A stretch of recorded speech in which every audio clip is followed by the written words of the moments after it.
hapa sasa ndio unasikia kama sasa kanaanza sasa fresh sasa. Wakati sasa tuko kwa chini. Wakati sasa tumemaliza kukula ugali vizuri. Unajua ukimaliza kukula ugali vizuri, lazima ufanye nini zoezi. First of all lazima ufanye zoezi. Pana kukata mwanaume tu ndee, ukipewa mechi upigi mechi vizuri. Unapewa mechi upigi mechi vizuri. Unajua nasema ukiingia kati ya Arsenal na Manchester, ukiingia kwa kiwanja sasa wanaenda kuprepare game, wanaenda kuplay game. Lazima uwe mrada. Lazima uwe mrada kupiga game vizuri. Unasema usifungwe magoli alafu ufunge magoli ambayo si sahihi. Sasa ukishamaliza kukula ugali kidogo, tafuta gym yako kidogo mzuri, iunde vizuri. Tengeneza muscle kidogo. Yaani unatengeneza macho, unatengeneza macho inakuwa mzuri sana.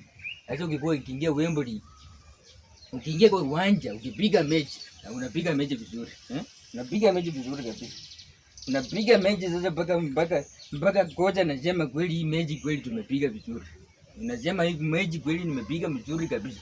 Sasa wacha tuende tupigemo. Sasa tunaanza sasa mazoezi kidogo. Tunapiga nini mazoezi? Sasa kwanza tuanze na press up kwanza, tuanze na push ups. Wanasemanga push up.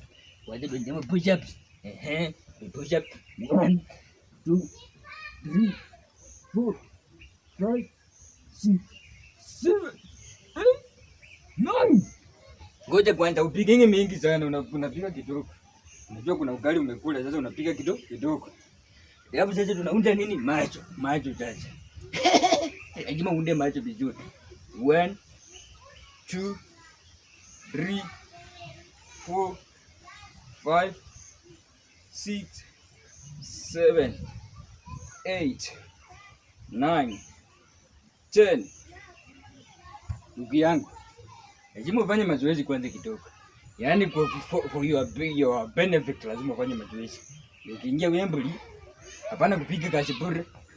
Piga kazi ile jua. Piga kazi ile jua, hata siku nyingine sasa kocha akikupatia mechi, unajua tu anajua huyu mchezaji mimi nimempatia namba hii. Anapiga mechi vizuri. Ndugu yangu, usipose kupiga mechi vizuri.